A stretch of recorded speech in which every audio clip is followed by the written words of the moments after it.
They could sit down with God and have a conversation and explain to him, about what is going on. And of course, our Prime Minister is one such specimen. Congress नेता राहुल गांधी मंगलवार को America के दौरे पर पहुंचे। यहां San Francisco में उन्होंने प्रवासी भारतीयों से मुलाकात की और उन्हें संबोधित किया। इस दौरान राहुल गांधी ने कहा कि कुछ महीने पहले हमने कन्याकुमारी से कश्मीर तक यात्रा शुरू की थी। मैं भी यात्रा कर रहा था। हमने देखा कि भारत में राजनीति के जो सामान्य टूल थे, जैसे जनसभा, लोगों से बातचीत, रैली, वे अब काम नहीं कर रहे हैं। हमें राजनीति के लिए जिन संसाधनों की जरूरत पड़ती है उन्हें बीजेपी और आरएसएस नियंत्रित कर रहे हैं। लोगों को धमकी दी जा रही है, एजेंसियों का इस्तेमाल किया जा रहा है। ऐसे में हमें लगा कि कहीं ना कहीं भारत में अब राजनीति करना आसान नहीं रह गया।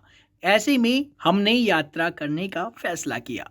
वहीं राहुल गांधी ने कहा, दुनिया इतनी बड़ी है कि कोई भी व्यक्ति यह नहीं सोच सकता कि वह सबके बारे में सब कुछ जानता है। यह एक बीमारी की तरह है कि भारत में कुछ लोग ऐसे हैं जो सोचते हैं कि वे सब कुछ जानते हैं। मुझे लगता है कि उन्हें लगता है कि भगवान से ज्यादा जानते हैं। वे भगवान के सामने बैठकर उन्हें भी समझा सकते हैं कि क्या चल रहा है।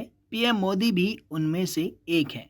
क्या कुछ बोल रहे हैं, जरा आप भी सुन लीजिए। They think maybe they know even more than God. They could sit down with God and have a conversation and explain to him, about what is going on.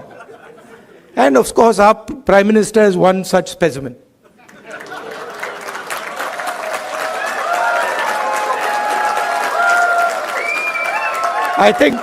I think if you sat Modi ji down next to God, Modi ji would start explaining to God how the universe works. Right? Yes, and God would get confused that what have I created? Rahul Gandhi ने कहा, मुझे लगता है कि PM Modi से कहा जाए कि वो भगवान के सामने बैठ जाएं तो वे भगवान को भी समझाने लगेंगे कि ब्रह्मांड में क्या चल रहा है। भगवान भी भ्रमित हो जाएंगे कि उन्होंने क्या बनाया है। भारत में यही चल रहा है। भारत में कुछ लोग ऐसे हैं जो सब कुछ जानते हैं। जब वे वैज्ञानिक के पास जाते हैं तो उन्हें विज्ञान के बारे में बताते हैं। जब वे इतिहासकार के पास जाते हैं तो उन्हें इतिहास के बारे में बताते हैं। आर्मी को युद्ध के बारे में, एयरफोर्स को उड़ने के बारे में सब कुछ बताते हैं। लेकिन सही बात यह है कि उन्हें कुछ समझ नहीं आता, क्योंकि अगर आप किसी को सुनना नहीं चाहते तो आप उसके बारे में कुछ नहीं जान सकते।